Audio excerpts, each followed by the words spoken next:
That's what's up. That's what's up. That's what's up. That's what's up. Well, if me bust on your neutron, that's what's up. Then I dig low with my trauma. What's up, Turks and Caicos? It's yours truly, Andy Missick, the host of Wassup, and I'm here with Honorable Jamell Robinson, Minister of Infrastructure and Physical Planning. So, Honorable Robinson, you have a long portfolio, of course. You was also once the CARICOM Youth Ambassador, just like me. I mean, haven't had a show on RTC just like me. But, however, when did your desire for leadership begin? Well, I think my desire for leadership would have developed over time, but I think my core principle is just wanting to help people, right? Mm-hmm. Because a long time ago, I actually wanted to be a doctor, mm-hmm. right? That didn't exactly work its way out clearly because I'm not Dr. Jamell Robinson, even though we have a lot of doctors around here, but that's a different story. And of course, before I get too far, what's up, Turks and Caicos? Mm-hmm. So from that, and it's a lot easier to help people if you're in leadership positions, in leadership roles. And I definitely understand the idea of leading from where you are as you make that transition into the various leadership roles. So if you want to help people, leadership is essential and it is important. And again, you don't necessarily have to hold a leadership post, but you have to be in a position where you can influence outcomes basically for the benefit of people. So from a long time ago, I would have known it, but deep down, but over time, I was like, okay, well, if I want to help people in this way, I need to be in a leadership role. So what do I have to study? Who do I have to watch? Who do I have to emulate to be able to come and become a better leader? Mm-hmm. I just was going to touch on that, like when the desire finally developed, when you know for sure this is something you wanted to do. Because like you said, to bring about change, of course, you have to most times to not be in a leadership position. So when you began to acknowledge that, how did you go about preparing to become a leader?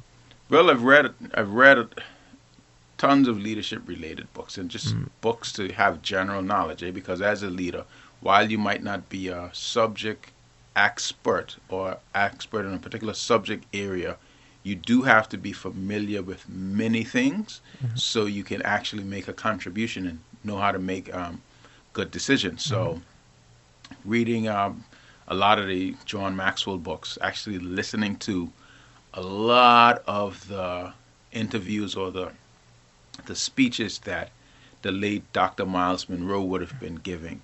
I'm also a big fan on E.T., the hip-hop preacher, Eric Thomas. I listen to him basically every Monday. I get my little head up, as well as I just finished completing his book, UOU, which is a very good book to read. And you have tons of literature, because if any particular area you want to be in, whether that's in business, whether that's in leadership, you have to study it. You have to take time and focus. And again, just from our environment, I try to pick the best of basically all of the leaders, not just around the world, but locally. So, for example, big fan of our first national hero, J.X. McCartney, freedom fighter, rebel, revolutionary. I try to emulate his spirit. That's where people see the bloops of that. Honorable Norman Saunders, another revolutionary type person, very forward thinking, ahead of his time. Mike Missick, a no nonsense person, get things done now. Not the best planner, but definitely a no nonsense person. Let's go from $100 million in revenue to $500 million in revenue, kind of type person. And our current premier, very methodical, very focused, very plan oriented. So each of them, that's 4 of our leaders, that if you take different things from them, you can pull it together and you get me. Yeah. You actually just, I mean, jumped the gun there, because I was actually gonna touch on that, because there's a saying, to be a man you gotta see a man. I put a little twist on it. To be a leader you gotta see a leader. A lot of people say leaders are born, and a lot of people believe leaders are developed. But I believe regardless whether you were born a leader or develop into a leader, you have to see someone who's leading and to get you there, because we are born as blank slates. Everything we do is what we seeing. Who would you give the thumbs up to say that their leadership, I mean, you took a couple pages out of their books, and who inspired you to become a leader? Well, I think beyond the persons you can see and feel, and like I just described, 4 of our preeminent leaders in our country's ministerial history. When you think about Turks and Caicos politics, you definitely think of those 4 and others, of course, right? But those are the ones I would have zeroed in on personally. But when you think more globally, I think the person that shows and has the best leadership traits is actually Jesus Christ. Why? You're talking about a 33-year-old person who, in a short window, I believe his ministry might have been like 3, maybe 4 years when you look at it, its entirety. And 2,000 years later, it's one of the biggest religions in the world. After he's gone, it just took off after he left. So think about that. And there's nothing that says more about a leader than the leaders you create after you transition, whether from that particular leadership post or from this world.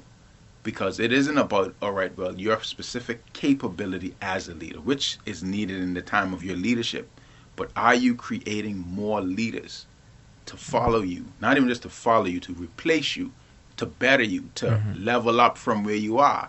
And everything, if you just look at everything that Jesus would have done, from going into the temple and basically looking at all the Pharisees and stuff and just kind of breaking up everything, that's very radical. So that's James McCartney. From his Sermon on the Mount, that's Oracles, that's Norman Saunders. From all his specific plans that would have been laid out, it's Washington Music. From his, all right, well, I got to get these things done right now. We don't have time to wait because I know my time is short. That's Mike Music. That's all 4 in one. So, in my mind, so if you think about throughout the history, and of course they got different military leaders, like the Alexander the Greats, you got Julius Caesar, you got all these military tacticians, and like the Barack Obamas from political side.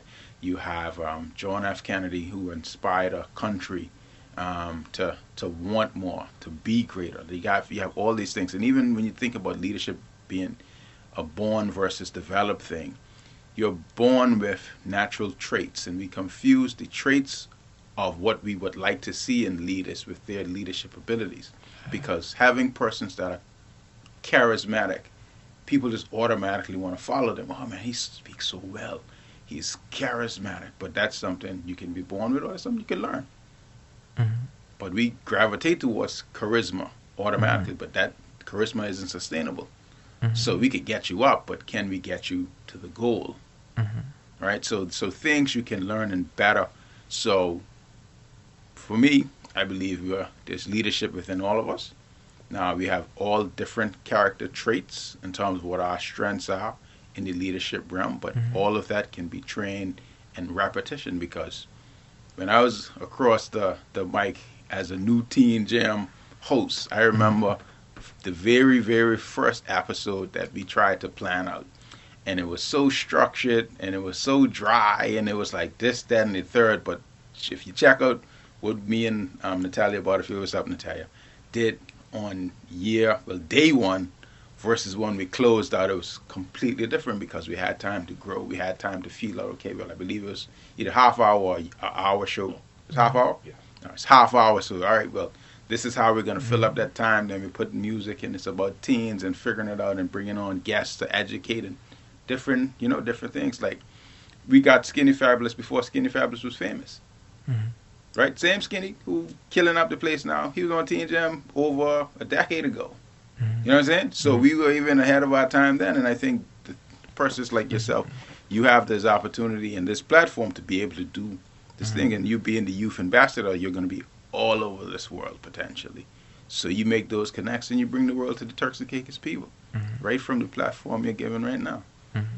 I was gonna just touch on that. I mean, how had being a CARICOM Youth Ambassador as well as a radio host contributed to you developing your skills as a leader? Oh, it was exceptional because I learned a few things during that time, and I would wrap them quickly. I learned about the power of networking because you're only as good as the team that's around you. Very, very important to utilize that time. I learned about the power of failure and bouncing back from failure, right? Because had a lovely program design and it did miserable, and all the intentions were right. We had all the resources we believe we need, and then which was a each one teach one tutoring program we were trying to run in Grand Turk, but it just kids never came. It wasn't utilized, and yes, but you find out that okay, well, even with all of the right intentions, sometimes you just fail, and maybe it wasn't the right time. Now, I wouldn't say out of that because we were starting Learning Lead Educational Center around the exact same time that I was doing this free program. We were doing the tutoring program. Now, Learning Lead Educational Centers are basically our bread and butter. So who knows what would have happened if each one teach one was successful? Would there still be a Learning Lead? So you never know what the reason behind that failure was. But again, back to the networking example, being in the chair is how and why I would have ended up with so much media contacts that I enjoy up to today.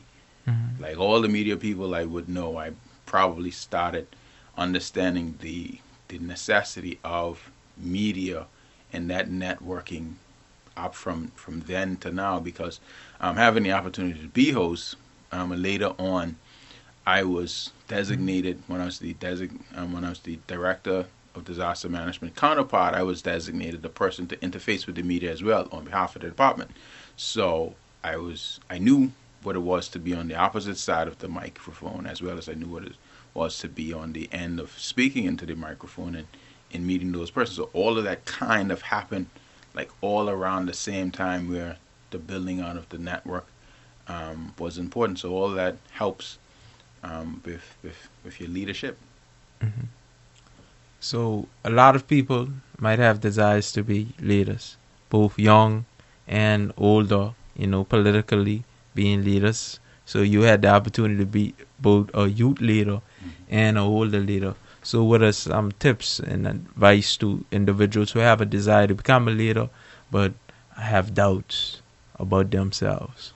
Well, the first thing you have to have if you want to be in a leadership role or be in a leadership position, you have to have love of self, love of people, love of community, and love of country. Because it can't be about you and what you believe you can do and deliver for people. It has to always, that has to be a true north, where you have to always focus on what you can do and what you want to get done for people in your immediate environment. And again, the idea of leading from where you are. You don't have to have a label to do good for people. You don't need a label. And again, learn, read widely. If it's leadership is the area you want to be in, start reading books. I don't like to read as much, but I listen to audiobooks. Get audiobooks when you're exercising, when you're just out for a walk. You can listen to it. You carve out some time in the morning or the evening, or even through the day, where you take out 30 minutes, maybe an hour, and listen. So you have to be a lifelong learner, because you want to be in position, or you want to be in a place when you're in position to make good decisions on behalf of people, that you actually have the knowledge to be able to do just that. Because while persons who want to be in leadership might have good intentions, the world is filled with people who don't have good intentions, and you don't want something detrimental to happen to your people or yourself or your community or your country because of lack of knowledge, right? So you have to just keep on developing yourself, put yourself in position, and people will notice you because everybody likes to be with people who are positive. And perfect example, if your car breaks down on the side of the road and you need somebody to help you push it, you're much quicker to get somebody to help you push your car if they see you already trying to start pushing it yourself versus you just kind of looking around flagging people down. I need help to push my car. So when you do the work and you start the work, people recognize that, and people innately like to help people who are helping themselves already. So just start doing your thing, continue to do it, build on that, and you'll be surprised the doors that'll just open. While it wouldn't be magically opening, but it's opening for a reason. So you have to just focus on the things you want to see manifested in your life or to come true in your life, and then just work towards it, and you'll be surprised how well the mind works. If you focus on something specifically, like if I focus right now on an ice cream coming, by the time I walk outside, somebody could be close. But then again, I close to Smart, so I can really just walk across the street and go get my ice cream. But the point is, if you focus on the thing enough, the mind hones in on the environment, and then a pathway to get to the thing you want will appear because you're focused on what you want. That's why persons you see who have a lot of discipline and a lot of focus, they usually get what they want. And that's just not a happenstance. That's just out of practice and focus. That's true. So during the pandemic, if I'm not mistaken, you were the Minister of Health. Yes, I was. And we're still in the pandemic. I was about to say technically in the pandemic, but we're still in the pandemic. So how was the experience, I mean, during the pandemic being the Minister of Health, and as well as I know, it's very tough for the country. However, I know a lot of times we as individuals looking from the outside don't really see the work that was put in. Don't see the things that was overcame. So what were some accomplishments that you managed to do during the, pandemic? The peak of the pandemic. The peak of the pandemic. First, I'd like to, shout out the A team over there at the Ministry of Health. Did a great job during the pandemic.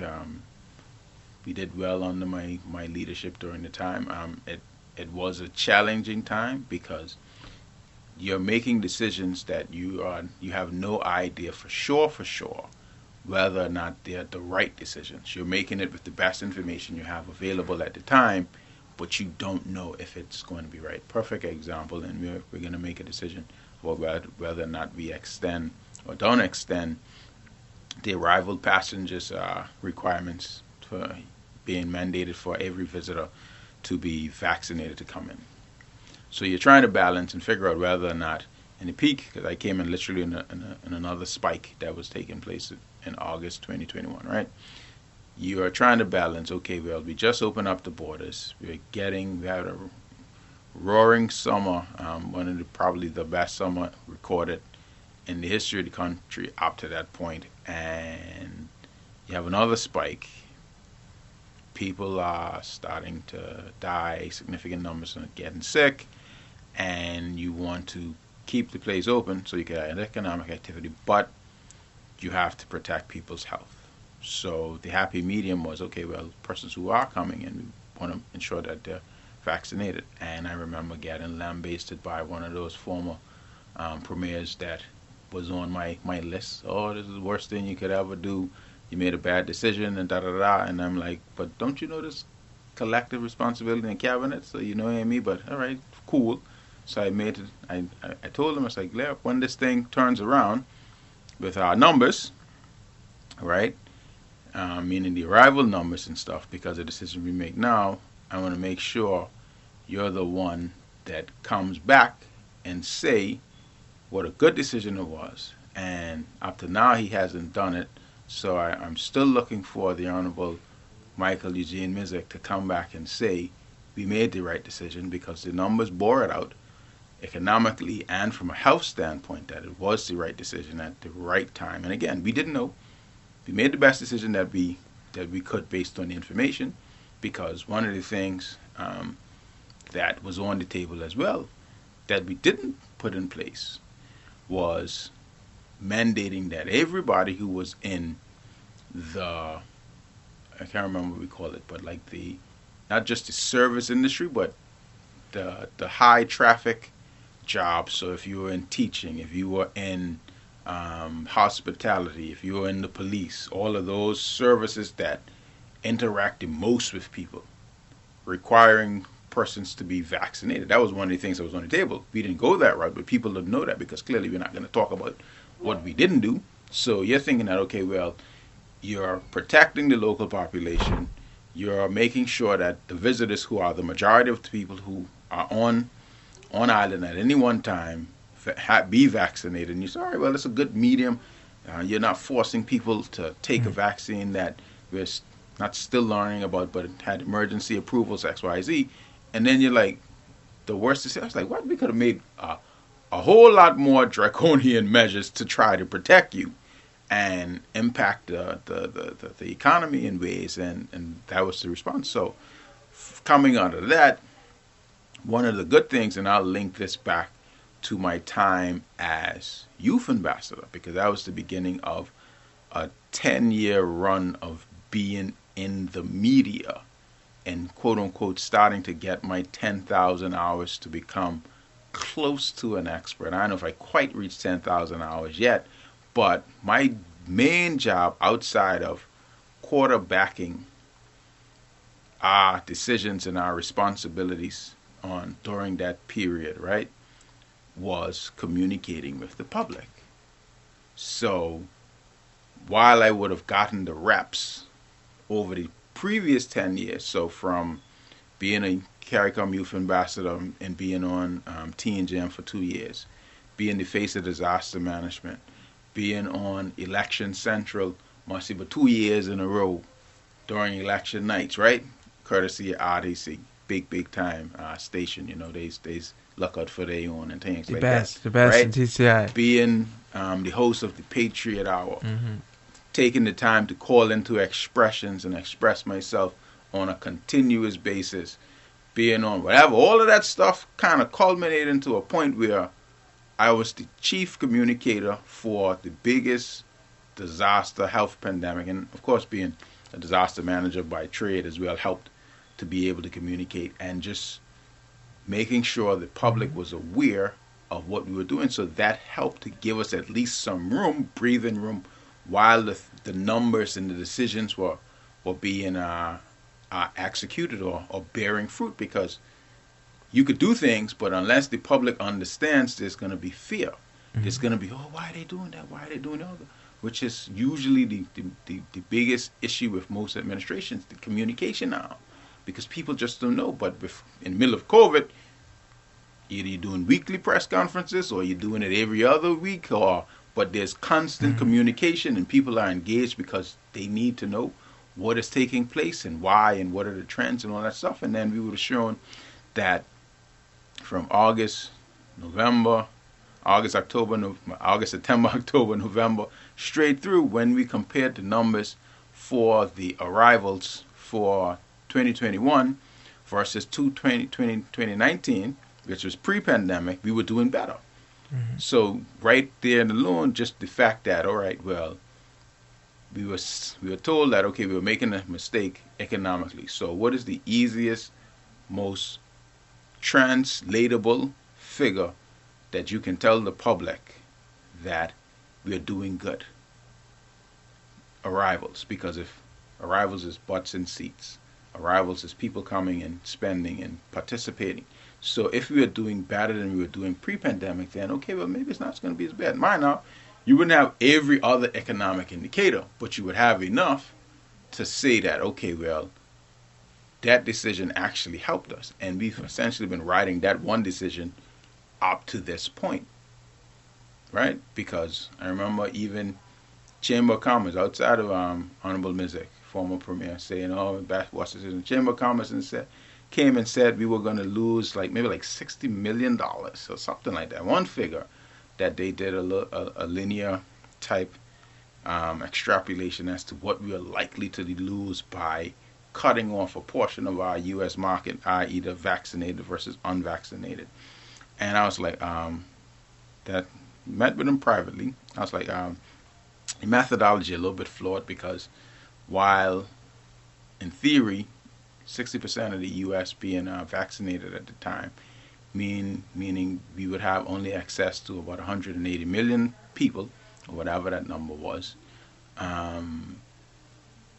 compared to the entire 300 million. We only needed like 300,000 of that 180 million. And if everybody who's vaccinated, who believes we're a high-end, safe destination, they'll come, and that's what ended up happening. So we were right on many fronts. So communicating that message to the public was something that that I was positioned to do, basically from starting out as a CARICOM youth ambassador and being on RDC. So can you speak a little bit about the newly formed housing policy and what does it entail?